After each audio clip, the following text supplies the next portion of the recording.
Welcome to Data Advice. Today we're going to talk about those additional files that are saved to your memory card from your GoPro LRV and THM documents. What are they and what to do with them? Let's get started.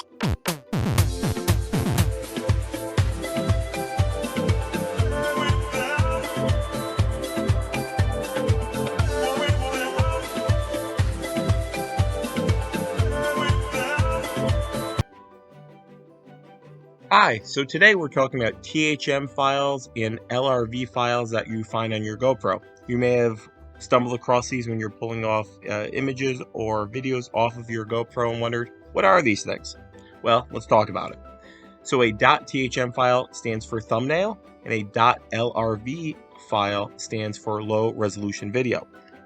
The THM file is generated by your GoPro in order to allow you to view the images on your GoPro device or using the GoPro app. The same goes for the .lrv videos. The low resolution videos, it changes the file size so you can view it on the app or the device very quickly without using a lot of space.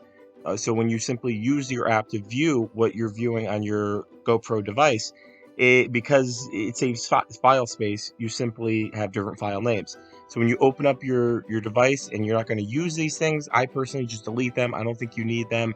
I'd rather just look at the images and the videos on my hard drive or external device, then you're fine. So hopefully that answers all your questions. Leave any questions or concerns in the comments and have a great day. Thanks for listening.